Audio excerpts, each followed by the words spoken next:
Welcome back to In the Gray Area with REVV Health. I'm Britni. And I'm Travin. And today we're going to actually kind of dive into what our day-to-day looks like inside of like our hormones, our vitamins, minerals, workout, and whatnot. That's something we tend to get asked quite often. So we thought we'd just kind of sit down and give you guys a little bit of insight. Yeah, this will be great. I think this will hopefully be a cool video to refer people back to, because you're right. We get this question all the time about like, what do we personally take? And sometimes the list is longer than others. I know we like to experiment with a lot of things, especially a lot of the new peptides that come out. It's always good to, we love trying things firsthand so that we can explain to our patients and have kind of firsthand knowledge of like our experience with them and everything like that. So, sometimes the list is shorter, sometimes it's longer, but in terms of hormones, that's always a pretty constant thing. I mean, it is a constant thing. We always take our hormones first and foremost. And so, I think, maybe we'll start with testosterone because that seems to be the most common one and the one that people are most concerned about. Yeah, absolutely. Yeah. So like, as far as testosterone, for a guy, as far as I'm concerned, there's really two main methods that you can do, right? You can either do injections or you can do the compounded testosterone cream. We don't generally recommend pellets for good reason. I wouldn't say that they're completely, they have their place, I guess, if someone needed them or if they travel a bunch or just for, there might be a use case for it, but it's not the best way. And we know that for a fact. It's not the best way to optimize your testosterone. So when it comes to cream or injections, I love them both. I've tried them both. I get fantastic results with either one. I've loved doing the cream. I'm currently doing injections right now. So I do basically Monday, Wednesday, and Friday. I do my testosterone injections, and I love that schedule. That keeps levels really constant, optimal, steady all the time. Yeah. And so originally, like before we started Rev, I had found somebody in town that I got a pellet from. And in the beginning, I actually thought I really liked it because I didn't know the difference. And then I started going through that whole deal where it was like up and down again, and then feeling like crap, and then having scars and all that kind of stuff. So when we first started this, injections was the first thing that I did. And I did that for probably like a good, 2.5 years. Yeah. And I thought I felt amazing. And then we went through all of our training and stuff like that and started putting all of our female patients on the cream and seeing the results that they were getting. And I was reluctant at first, but I think it was October when I made the switch of switching over, and I was pretty scared. Like, I knew I felt good on the injections and stuff. Yeah. And I liked that I didn't have to do it as often as like thinking that the cream was going to be a pain doing daily. Yeah.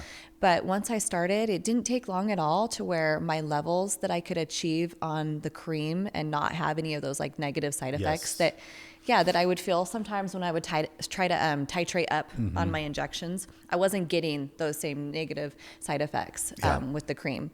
So that is what I'm doing for the testosterone. I love it, and I highly recommend it for all of our females. I think for women, like without a doubt, the cream is by far the best method, the best route you can go. And I'm glad you said that about side effects, because that's what we see is that you can achieve levels with the cream that if you did the same level with injections, typically women do not handle that as well at all. And that's where they start getting a lot of side effects. And so the body just seems to handle it better. And it's such a, the half-life is so short too, that you can make changes so quick. Like if there is a problem, or if it, it does push too high, or someone starts having experience, or side effects, like you can back it off and it's out of your system in 2 days. Yeah.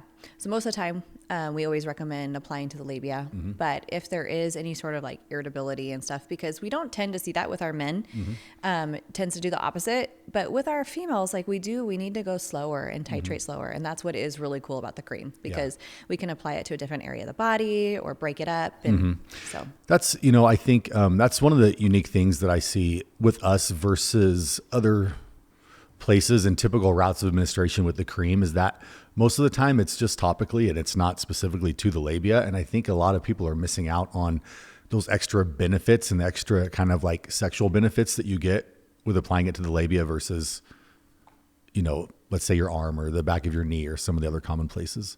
Yeah. And definitely do not apply it to your stomach. I do get people that reach out asking, and that's definitely a place I would not be applying to. Yeah. And I mean, let's be clear. Look, like you can apply the cream anywhere you want to, right? I mean, it comes down to a matter of like how well you're going to absorb it. And then there are certain areas like the labia for a woman where you get added benefits that you're not going to get applying it anywhere else. Before we move on to, I just want to say to like the guys, when it comes to cream versus injections, both routes are fantastic. You can achieve great levels on either one.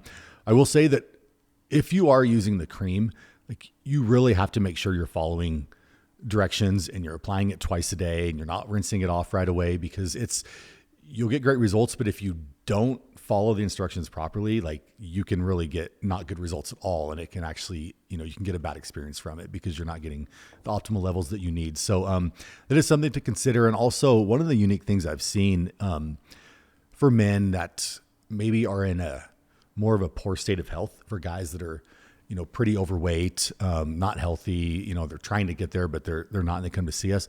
Those guys, believe it or not, tend to respond a lot better to the cream versus the injections. And so I think that that's one of the cool things that we can kind of have some flexibility with, and kind of, there definitely are certain people that it's favorable to use one over the other. That's good to know. Mm-hmm. Yeah. Okay. So we talked about testosterone. Let's talk about thyroid. That's the kind of the next popular one, I think. Yeah. Which I feel like has been different for both of us. And I think that we do see a difference like with men and women too. And also when we're dealing with autoimmune, which we see a lot. Yeah. For me, it took quite a bit to get to where I'm at. But I now have to take my thyroid twice a day, and we slowly titrated me up. And I was on our higher dose once a day, and then just kept on getting to the point where I was like feeling that crash around 3 o'clock. So I try to take my second dose between like 1 and 2, and I can tell when I don't. Like the days that I forget or something, like I'm 6 o'clock and I'm like ready for bed. Yeah.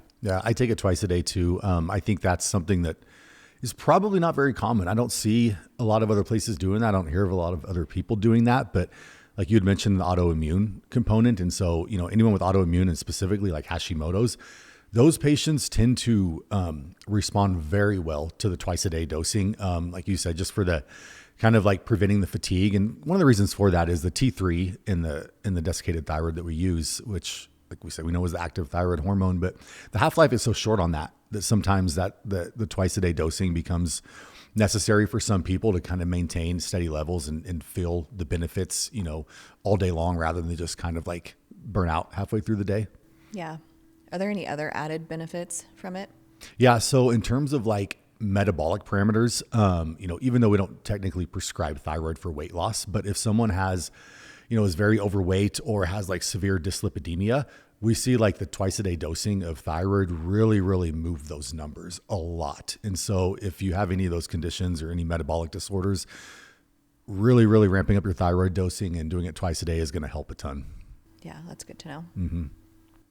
And really quick too, we should talk about, I think I briefly mentioned it and we've said it before too, but like natural desiccated thyroid is what we use. That's what we recommend. It's very, very, very rare that we would ever deviate from that at all. And there might be a few, 1 out of 100 use cases of using something different than that. But that's primarily all we use. Yeah. We do have the unique cases every once in a while. Yeah. What else are you taking? So, my mindset is that, if I'm optimizing one hormone, I want to optimize all the hormones, right? And so I think that's something that I preach a lot that kind of gets overlooked a lot because people, especially guys, like they want the testosterone, right? And I agree, like that's the big tool in the toolbox. Like that's the thing that's going to make the biggest impact in a man's life is testosterone. And so we definitely want to optimize that. But why would we not apply the same logic to all the other hormones? We still get benefits from optimizing all the other hormones, even if you don't necessarily feel it as much. You're still going to get the reduction in visceral fat and the, neurological components of some of the neurosteroids like, DHEA and pregnenolone. And so, when it comes to adrenal hormones, I take my DHEA capsule every morning. I take my pregnenolone capsule every night. And I also take melatonin too. I optimize melatonin. I take melatonin every single night. I won't say the dosing here because it probably freak people out, but I take quite a bit of melatonin, and it's not just for sleep. Helps sleep a lot, but there's so many other benefits health-wise and antioxidant-wise that you get from melatonin. And so, my theory on melatonin is you should take as much as you can tolerate on melatonin. And I think that's a good rule of thumb. Just like everything else we talk about, whether it's, melatonin or DHEA or pregnenolone, even though these are all technically over-the-counter supplements that you can buy, the over-the-counter versions are so far different from the pharmaceutical versions. Everything we do is from compounded pharmacy. It's micronized. It's sustained release. Your body can actually absorb it and utilize it. And so, we see this play out in blood work all the time. But you should definitely, if you're using those products, which, you should be optimizing those levels if you need to be, but you should definitely be getting them through a good compounding pharmacy. Yeah, I totally agree. And we definitely have seen a difference, even like with our own blood work. Mm-hmm. Yeah. So for me, I have PCOS, adrenal hyperplasia. So I do not take DHEA because I have very high levels naturally. But with that being said, I do take a really high dose of progesterone every night, which I typically like to take around 7:30 at night. And I always kind of give our patients the same advice. I see that if we take it around that time, it gives enough time to fully saturate and kind of kick in and work before going to sleep and getting the added benefits. And then you're waking up and you're not feeling drowsy, because sometimes you can feel a little dizzy or drowsy from something like that. Let's see, what else am I taking? I'm not on pregnenolone. I too am taking melatonin, which has been really helpful, especially with my sleep, but I am way more sensitive than you. So, I hardly take any for that. Well, another one thing, I do take spironolactone at night with my progesterone, which is really, really helpful with some of the androgen effects that I get with having adrenal hyperplasia. And that has been something that I've had to play the long game, because I think I've been taking it for maybe 8 months now. And they really mean it when they say it takes a full 6 months to kick in. And I take that for any sort of acne or unwanted facial hair. Yeah. So, that's something too, wouldn't you think, that's kind of helpful for some women that, maybe they already have adrenal hyperplasia like you, and they get started on, testosterone and the other hormones, that even though they might not necessarily have side effects, sometimes it might be a good idea just to start on spironolactone anyways, just because it does take so long to start working, that it's kind of one of those things that you're just kind of proactively doing to help counter any of those, androgenic effects that might come from the testosterone, since you're already sensitive to that with the hyperplasia.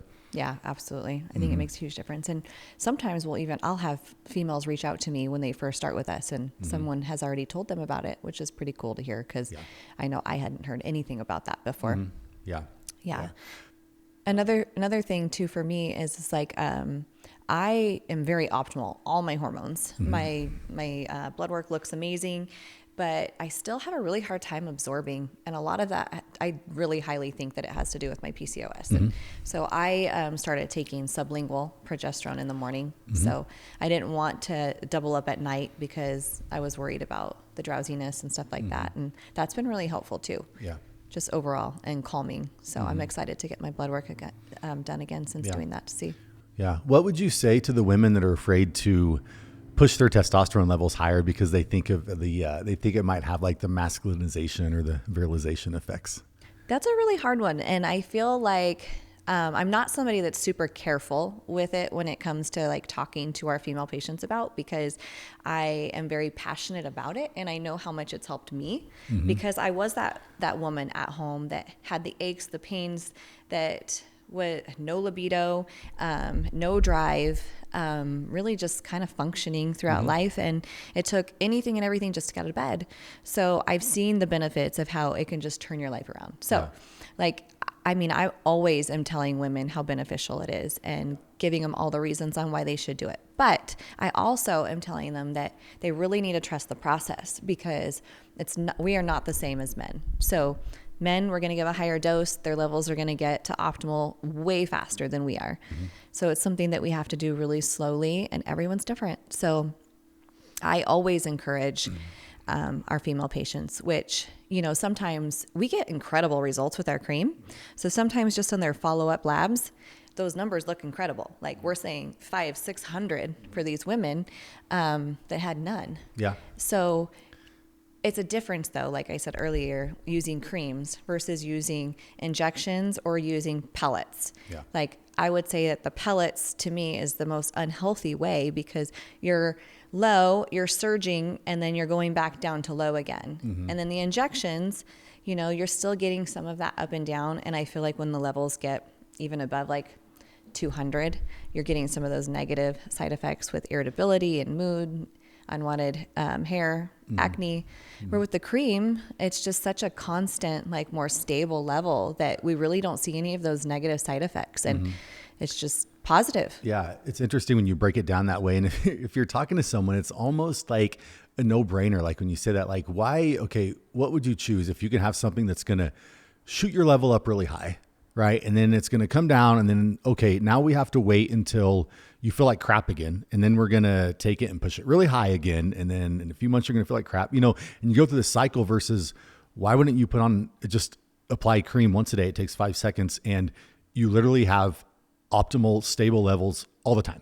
You never have any ups and downs. Like it really is a no-brainer. And then like you said earlier, the scar tissue component from it with getting that thing inserted in you, you know, 3 or 4 times a year for however many years. I mean, I read it. It was like crazy. if you started at 40 and you did it like 3 or 4 times a year, by the time that's like 130 different scars from.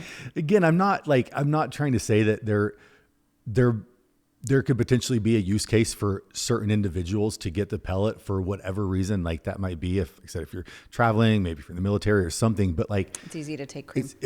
But I have never, ever once heard any medical provider anyone that's educated in hormones. I've never once heard anyone say that the pellet is the most optimal way to do it that isn't profiting off of inserting pellets. Yeah. And it's not cheap. No. So even with just a testosterone pellet, you're looking at like $500 every time you go in. That's $1,500 a year in just 3 little pellets. Yeah. But the point I was trying to make is that, you know, anyone that's saying that's the best way to do it, it's purely driven by the profit that they're making from doing it. And not that there's not a use for doing it. That's fine if you offer pellets, if you do that, but like you should be transparent with your patients and you should like present all options and let them decide what they want to do. If, you know, that's and something not that you do offer. One. Yeah, exactly. Yeah, exactly. No. Well, it's also, you know, you had talked about like your level and the whole like masculinization part of testosterone. And I always tell, like, when women are afraid of that, I said, well, go ask Britni what her level is, because like you very much look like a woman. And you have you have no masculine features whatsoever, you know, and it's your testosterone's higher than a lot of guys. Yeah. You know, and so it's just, you know, you said it didn't get here overnight. No, it took a long time to get there, but it's nothing to be afraid of. And it just goes back to the whole like number thing where I hate this obsession that people have with levels and numbers, and they're so fixated on like what their level should be. And especially like for guys more, it's like, that's always the question. Like the number one question I get when we have like a prospective new patient or someone that's talking to me. What should my number be? It's like, what should my number be? And it's like, just stop focusing on it so much. It doesn't matter, you know? And I would even say it matter. Like your testosterone level, it really is meaningless, you know? And I would even, you know, testosterone's a pro hormone. Like, let's face it, it's a pro hormone. It's either converts into DHT or estradiol. And so really, I would say, you know, when we're talking about testosterone, like we want the benefits from estradiol. We want the protective benefits in terms of like reduction in cardiovascular disease and bone mineral density and all these things that we know estradiol does. So I would say if you're going to focus on a number, focus on getting your estradiol to a healthy number. And then whatever testosterone number that is, that's what your testosterone number is. But, you know, for most guys, if they, you know, if you're shooting for a healthy estradiol level, you're probably going to need a total testosterone of around 2,000. And a lot of people are going to freak out at that, but it doesn't matter what the number is. It's about, you know, optimizing your health, getting the health benefits, getting the appropriate level of estradiol to get the protective benefits. And then the number is what it is. Yeah. I recently had a female patient of ours that has switched back and forth between injections and cream, and now she wants injections again. And that was her main concern with the cream, was that she thought her numbers were getting too high, not on how she felt. Right. But, you know, she was freaked out because somebody told her that female testosterone isn't supposed to be over a certain number. So that's kind of something that I feel like we have to kind of overcome sometimes. But, you know, the last time I did blood work, mine was well over 1,000. Yeah. And I feel like nothing, I don't look manly in any way. No.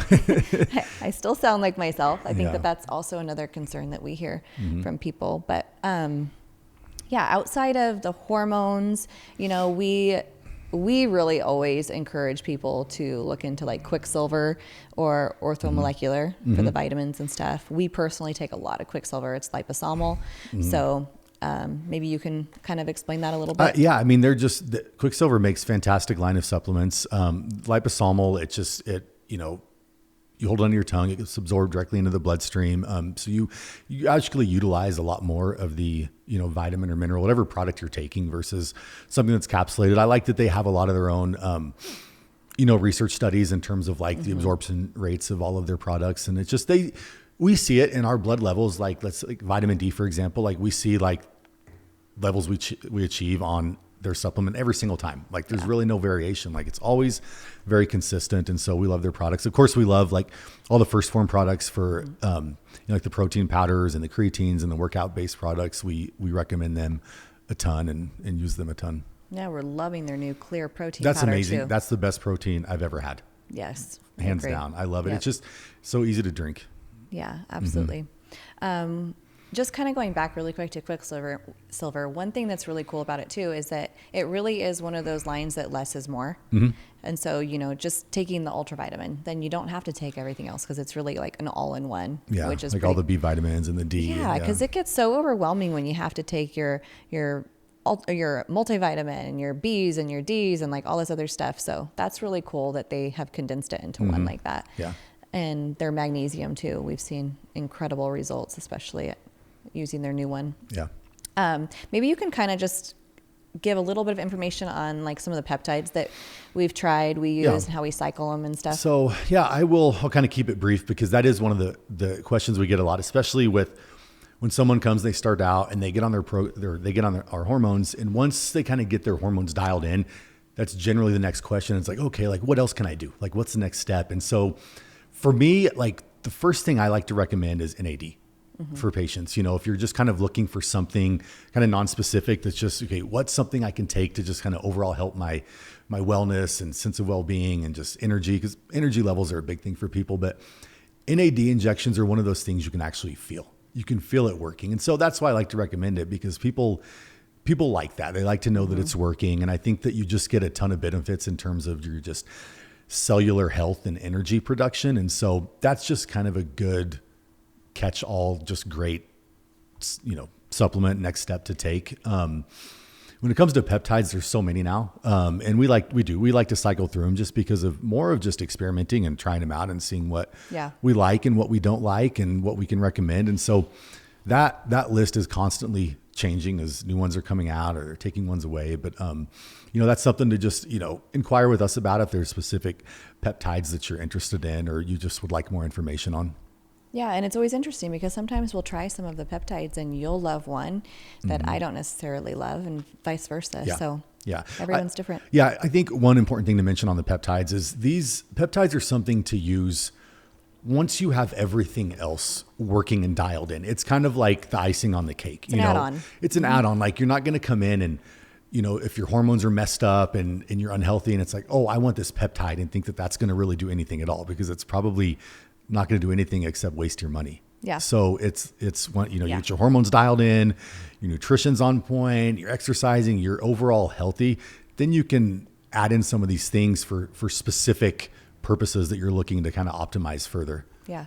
So that's a really good recap of kind of like what we do with our hormones, vitamins and whatnot. But, a lot of times people ask like, how often are you guys working out? And that looks different for both of us. Like you're definitely in the gym, 5 to 6 days a week? Yeah. 5 or 6 days a week. Yeah. I mean, I'd love to go 7 if I could. Sometimes, rest days are good. I mean, they are important, but I mean, I'm in such a habit of doing it and I've been doing it for so long that it's part of my routine, but I feel good when I do it. And I know the days that I don't, or the days that I have to skip because we're busy or doing something, I don't feel as good. I don't have as much energy. And so it's just part of my routine and it just starts the day off good. Yeah. For me, I mean, I typically like 4 or 5 times a week, but my workouts look different too because I do have PCOS, adrenal hyperplasia, which I think a lot of women don't even understand that you should be working out different. So that's a whole nother topic. Yeah. But, you know, even with our diet at home, we do eat pretty clean. But it's not perfect. It's not perfect and it's not strict. I mean, it's like we know the right types of foods that we eat, and it's when we deviate, I mean, everything's in moderation, but we're definitely not food Nazis. And you and I, even our own diets, I hate the word diet, but the things we eat look a little bit different. You know, you feel better eating a certain way versus kind of what I feel like. I'm definitely not afraid of carbs. You eat a lot of carbs. I have a lot of carbs mixed in with my diet, and it works for me and I feel good. But everyone's different. And that's the kind of, I think the general take home message when it comes to eating is figure out what works best for you and whatever is most sustainable for you. Because if you're trying to eat in a certain way that's not conducive to how it makes you feel or your lifestyle, you're not going to stick with that particular way of eating. No, and what people need to understand is you've been working out since you were like 14 years old. So you didn't get here overnight either. Yeah. And I've been working on my journey for the last, 8 to 10 years of cleaning up everything and getting everything in order. So I would just really encourage people to be patient and consistent. I think consistency is that's how you get everywhere. Patience and consistency and just one day at a time, for sure. Yeah. So, going on from here, I think that if you have any other questions, whether you're a patient or not, feel free to reach out anytime. You can go onto our website and reach out to us. You can also go on there and click Start Now if you want to get your lab work done with us, and we'd be happy to help you. Thank you for tuning in, and we will see you next time.